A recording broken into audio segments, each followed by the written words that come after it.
What's wrong with Pickles? What's going on with Miles? Halo Jonas, apa kabar?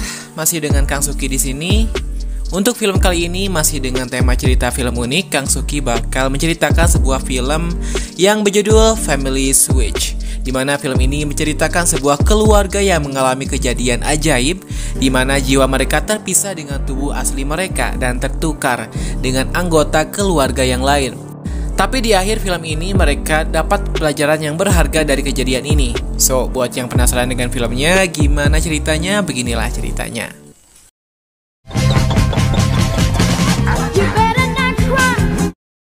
Jadi film dimulai dengan sebuah keluarga Walker. Mereka punya 3 orang anak, yaitu Sissy Walker, Wyatt Walker, dan satu lagi yang masih bayi namanya Miles Walker. Mereka adalah keluarga yang tidak akur sama sekali. Ibunya bernama Jess, merupakan seorang pekerja kantoran. Ayahnya bernama Bill, seorang dosen musik. Sissy merupakan seorang pelajar yang hobinya main bola dan dia paling berbakat di antara murid lain, sehingga dia dipastikan akan menjadi pemain timnas nasional. Sementara Wyatt sangat ingin masuk ke perguruan tinggi untuk mendapatkan beasiswa yang disebut beasiswa Yale. Orang tua mereka berusaha untuk membuat kenangan indah menjelang hari Natal agar bisa menghabiskan lebih banyak waktu bersama, tapi usaha mereka sia-sia saja. Not right now, Mom.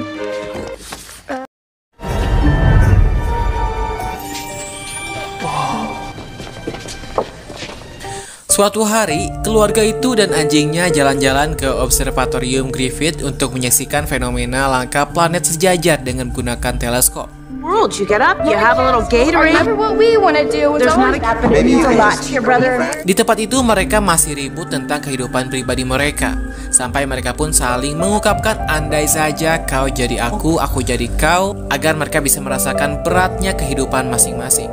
I wish you could be me. I would I'd love for you to know what it's like to be me. Believe it or not, Make it to You don't lunch. understand how much effort it was. honestly, I want to be you. I would kill to eat it. Sampai mereka pun akan difoto. Saat itu Jess ibunya meminta tolong pada wanita yang merupakan seorang peramal untuk diambilkan foto mereka dekat teleskop besar itu.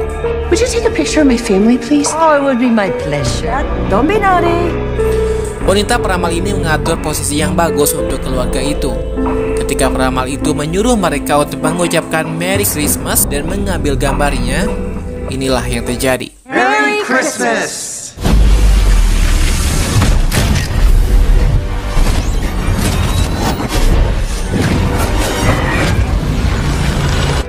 Sebuah kilatan cahaya mengguncang observatorium muncul menyebabkan mereka tak sengaja menyenggol teleskop besar itu dan terjatuh, mengakibatkan teleskop itu rusak.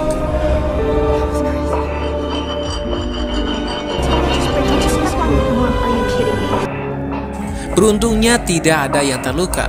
Setelah dari tempat itu mereka pun pulang dan istirahat tidur. Lalu keesokan paginya mereka pun terbangun, dikagetkan ketika menyadari ragam masing-masing sudah berganti tubuh. What are you doing in my bed? You're in my bed. Will you please tell? No. Why are you calling me Dad, Mom, Mom? Dad? Because you're Dad, Dad. I'm not Dad. Yes, you. The multiverse is real, and we get through a. What is happening, Cece? Mom. Hey, familia. I know I'm getting old when I drink. Bahkan Miles dan anjingnya pun ikut berganti tubuh, di mana sifat anjing berubah ke tubuh Miles dan sebaliknya. What's wrong with Pickles? What's going on with Miles? Miles yang ada di raga anjing itu sempat kabur dan dikejar oleh sekeluarga karena merasa Miles bisa lari sekarang. Anjing itu berhasil dihentikan berkat tetangganya yang bernama Rolf. Ditambah dia juga bersedia untuk merawat mereka.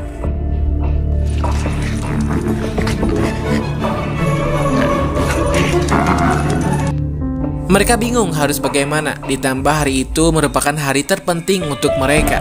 Ada acara yang harus mereka hadiri. Mereka sadar kalau penyebab jiwa mereka tertukar karena cahaya teleskop itu.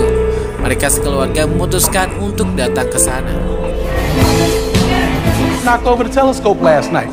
And you know, Tapi ketika sampai di sana, menurut petugasnya teleskop itu tidak bisa digunakan karena masih rusak dan sekitar semingguan lebihan akan bisa digunakan kembali.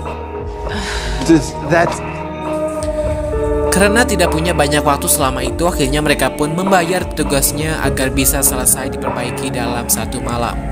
Hari itu Jess ibunya harus menghadapi rapat penting. Mau tidak mau, Sissy yang ada di raga ibunya ditemani ibunya yang ada di raga Sissy harus datang untuk rapat itu dengan klien penting menunggunya. Dan bisa ditebak apa yang terjadi dengan rapat itu, semuanya hancur berantakan.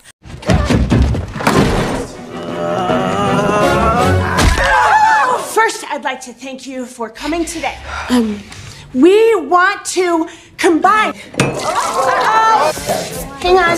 Okay, not. Bahkan yang lebih parahnya lagi, Jess kentut di hadapan klien terpenting itu karena sebelumnya dia makan coklat. I have to live in my body. I'm sorry. Sementara Rolf yang mengasuh mulai keheranan dengan tingkah anjing dan Miles. Yes? Hey, Rolf, it's Cece. How's it going? Lanjut ke Sissy, dia sangat terkenal di sekolahnya karena bakatnya main bola. Tapi Jess harus bisa beradaptasi kembali menjadi murid lagi. Everybody, it's a beautiful day. Championship. My unicorn. Hari itu Sissy ada pertandingan sepak bola yang juga sangat penting bagi Sissy. Karena di sana dia dinilai langsung oleh orang terpenting pencari bakat untuk bisa masuk ke timnas Amerika. And her first touch is... Tapi lagi-lagi karena ibunya tidak ada bakat main bola, hancurlah sudah nama baik Sissy. She caught the ball. We're caught sleeping as that ball and he's scoring opportunities. And we have 2-3 teams. Ketika ada peluang, Sissy mencetak gol, namun Sissy memilih untuk menolong pemain lawan yang terluka. Hingga hal itu membuat semua orang menyayangkan peluang emas itu. You okay? Yeah. You know, Cece, what is she doing? I believe she's helping the opposing player. That much. Well, you always said soccer doesn't make a real... I just want to get away from you. The trick is, you watch it on a Setelah itu Wyatt yang hari itu juga ada wawancara dengan petinggi Universitas Yale agar dapat beasiswa, harus mengalami rasa malu karena kelakuan ayahnya yang ada di raga Wyatt saat wawancara berlangsung. Setelah hari yang melelahkan itu, mereka pun pulang ke rumah. Ketika hari mulai gelap, mereka kembali ke observatorium untuk mengembalikan jiwa mereka. Tapi saat itu petugasnya bilang tidak bisa diselesaikan sekarang karena salah satu lensanya hilang. Mereka tidak bisa menunggu karena fenomena planet sejajar akan habis dan akan terjadi lagi 19 tahun ke depan. Maaf kalau keliru ya. Mereka pun keluar dari tempat itu dengan hilang harapan. Di sana keluarga Walker bertemu dengan pelamar itu lagi. Sissy cerita kalau mereka sedang ada masalah. Lalu peramal ini pun bilang, sepertinya kalian harus memperbaiki sesuatu yang rusak. It sounds like you need to fix what is broke.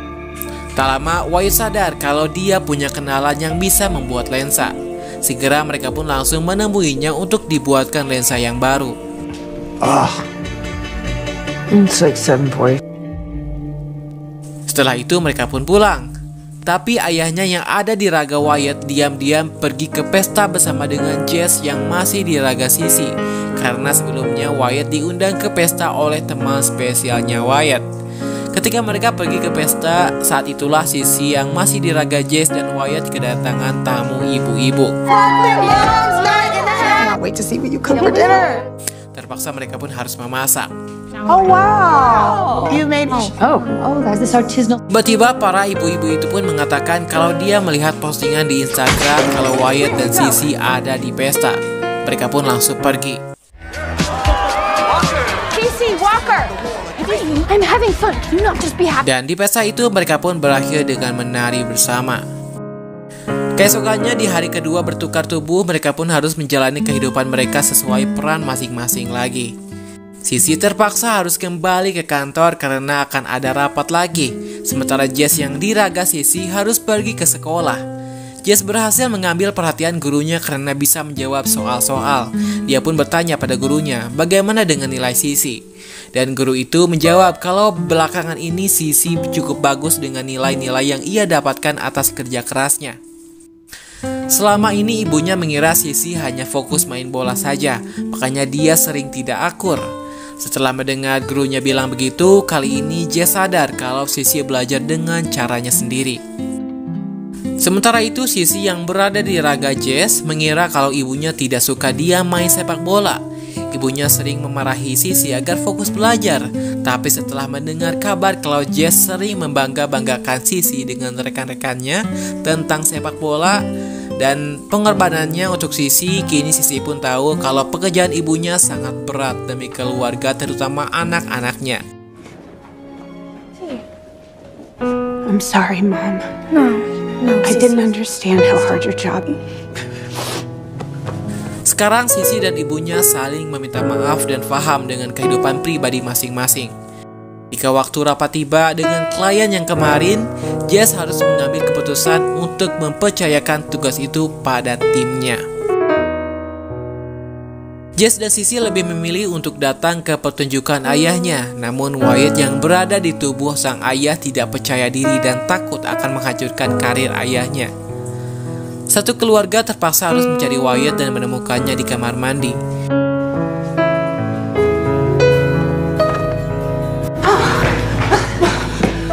Mereka pun merasa impian mereka masing-masing sudah tidak ada harapan lagi. I haven't heard any. For the national soccer team. Untuk mengatasi rasa takutnya, Wyatt dan keluarga memutuskan untuk bersama dan bekerja sama untuk berjanji di panggung. Santa Claus is coming to town. Tak disangka-sangka, panggung itu sangat meriah. Orang-orang menari karena kekompakan mereka dan musik mereka luar biasa. Di sini sang ayah berhasil mengambil perhatian semuanya dan berhasil masuk ke Hollywood. Tak lama disusul dengan rekan tim Jess yang mengabarkan kalau rapat itu berhasil dan mendapatkan proyeknya. Lalu saat itu juga teman Wyatt berhasil menghampiri mereka dengan membawa lensa pesanannya. Mereka pun punya waktu 37 menit untuk pergi ke observatorium. Mereka terpaksa mengeluarkan mobil antik mereka yang sudah lama disimpan untuk pergi ke sana. The Hollywood Bowl. Oh man, that'll be The 10 to the 110 to the 101. Mereka melaju dengan kecepatan penuh walaupun di jalan sempat kena kendala karena mobilnya sudah rusak parah. Mereka dapat tumpangan dari peramal itu dan berhasil sampai di sana. Semuanya berhasil tepat waktu dan segera mereka pun masuk ke dalam. Namun Bill secara tidak sengaja terpeleset, mengakibatkan lensanya hancur dalam perjalanan. No. It's not your fault. Mereka sempat hilang harapan, tapi anjingnya mengeluarkan lensa yang asli dari saku Miles. It's the original lens. Miles must have picked it up and put it in Santa's pocket. Still have 10 seconds. Segera mereka pun langsung memasangnya. Everybody wish you were back in your original body. Ketika lensa itu sudah dipasang dan tiba waktunya, namun tidak terjadi apa-apa. Mereka pun pulang dengan hati harus menerima keadaan mereka, di mana di malam itu, malam Natal, mereka tidur bersama di ruang tamu.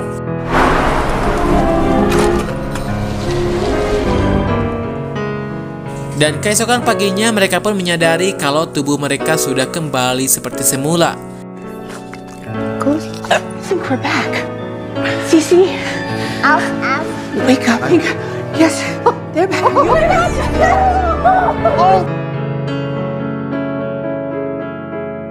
Tiba-tiba, Wyatt mendapatkan email kalau wawancaranya belum selesai dan akan dilakukan lagi.